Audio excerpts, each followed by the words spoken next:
I'm going to play a little part of this Shostakovich piece, and then I'm going to show you another way in which we can use this sequencer to help the student do some practice, okay? So first of all, I take off the right hand and left hand parts and count in.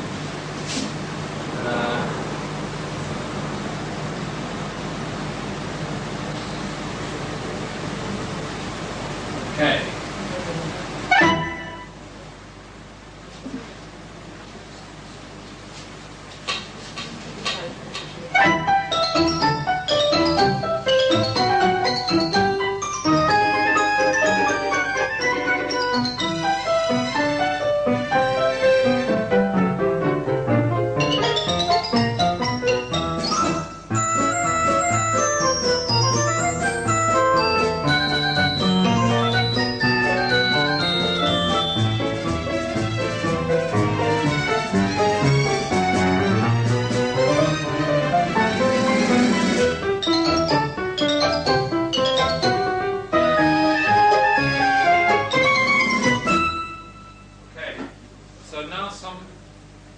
Style.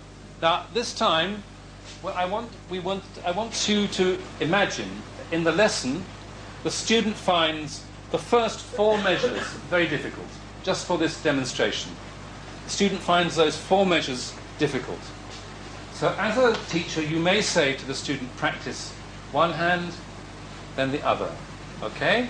You then may say, okay, now put both hands together, slower tempo, and practice those 4 measures, 1, 2, 3, 4, and then go back to the beginning and repeat them till you get them correct.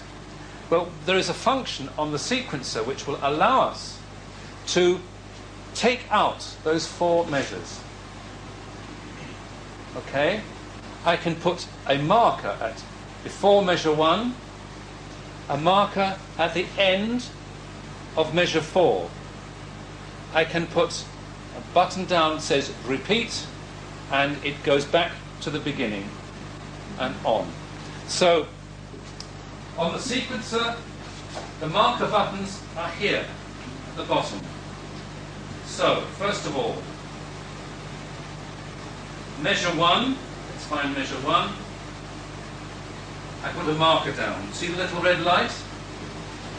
I go forward until it says 2, 3, 4, and I go to the beginning of bar of measure 5, marker B.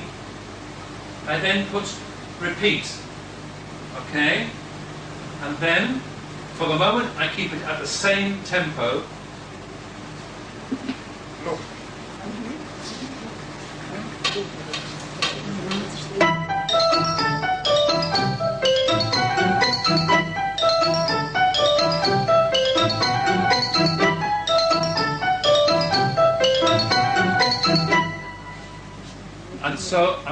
And so.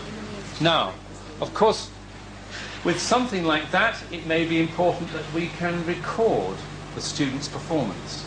And that also is very easy to do. People say, how do I record? Which button do I press? Button marked record.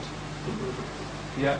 You know, the people who have developed this machine, they know that the music teacher does not want to spend a long time looking through a book trying to work out how to use it. They want you to find out just by looking at the front panel. They try to make it as friendly as possible. So, let's just go back.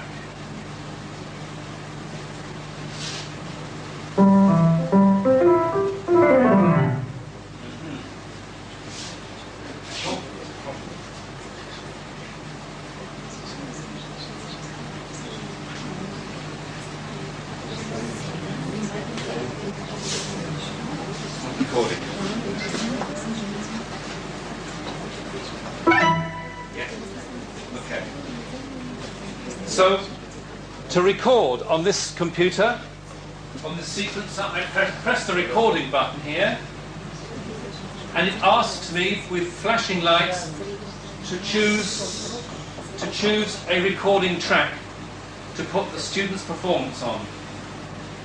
And it's there. Okay? I'll do that again. I'll just show you again. I press the button marked record. All the track lights flashing. I choose empty track. Then the play button is flashing. If I press that, it counts me 1, 2, 2, 2, and then I start to play, and it will record my performance with the orchestra. Okay?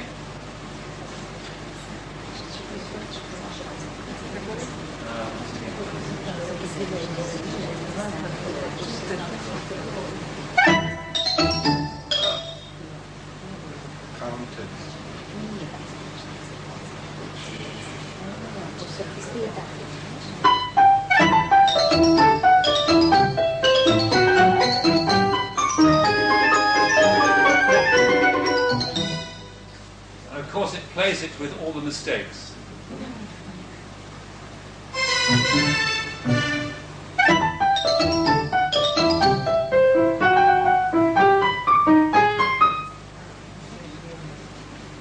It plays it with all the mistakes. I don't know, the counting's not playing.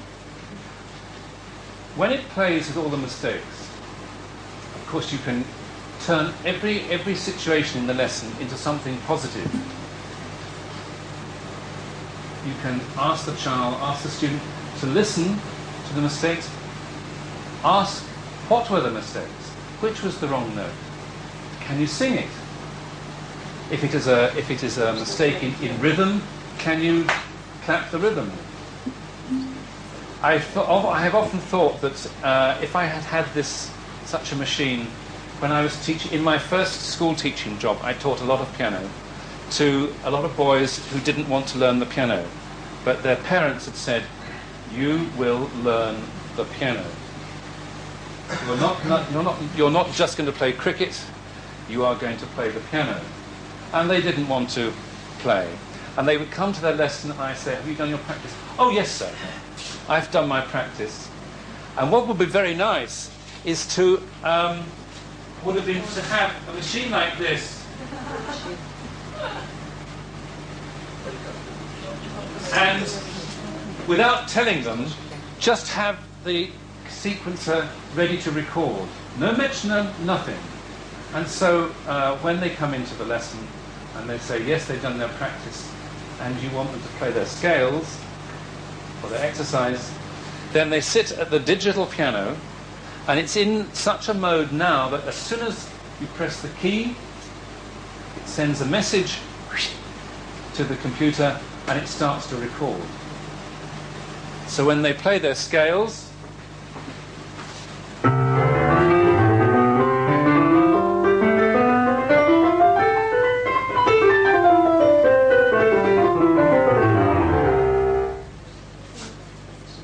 you play it back to them,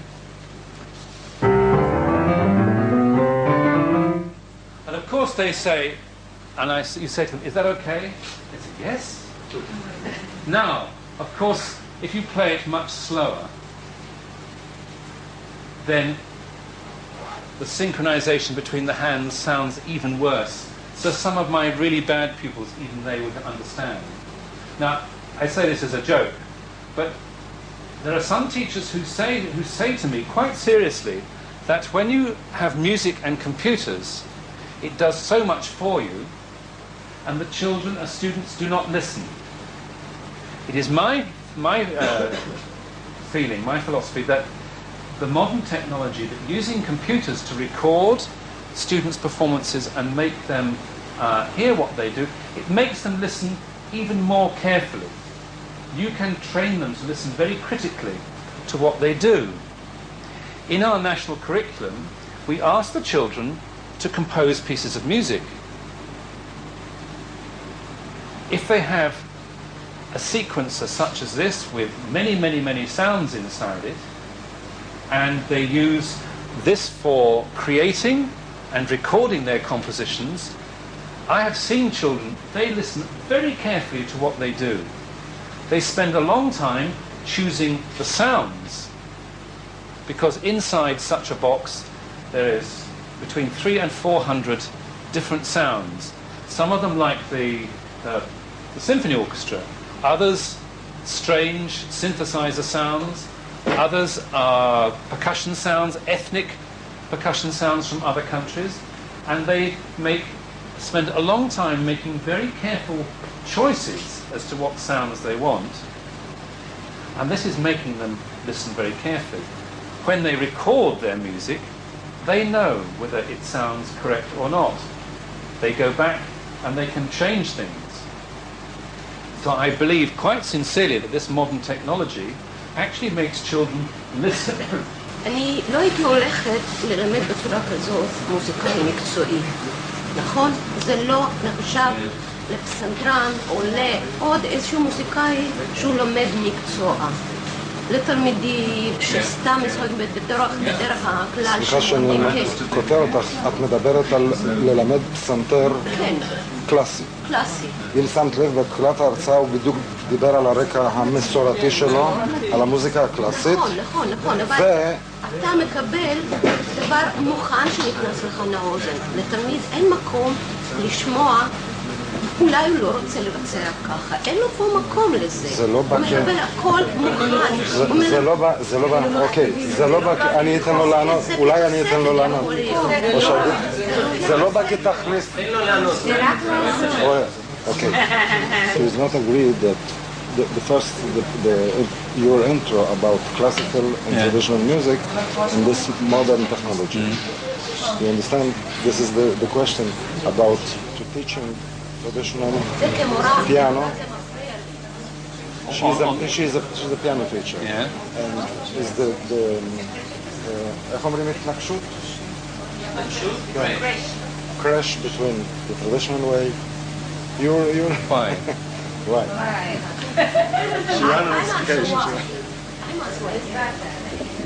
אני שומעת שזה לא נותן לי כמורה לתת לתלמיד לשמוע מה שהוא מנגן. הוא שומע את המוכן, את המוקלט, את המוכן, הוא פשוט עוקב כמו קוף אחרי מה שיש. אין לו מקום בשביל... אין לו יצירתיות של התלמיד. Without listening first, something... מה שיש במוסיקה, את החי.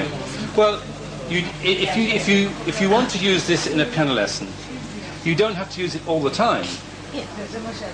It can be just part of what you do.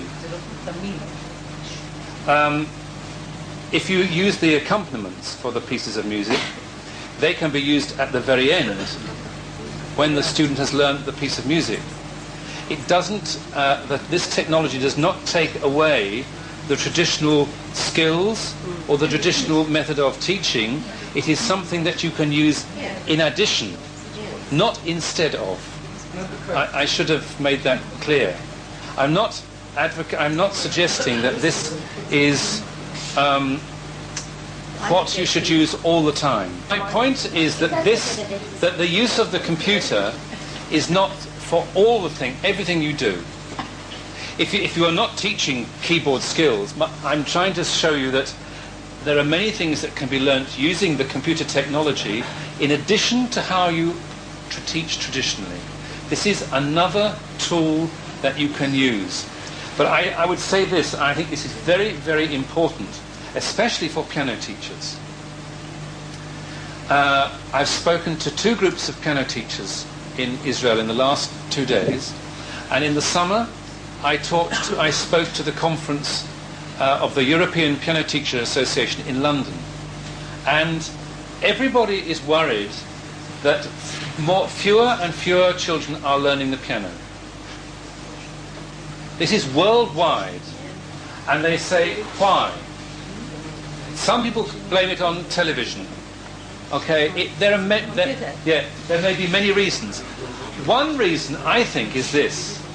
Children go to school, and at the age of 5, certainly in the UK, when children go to school at 5, the first learning tool they meet is this.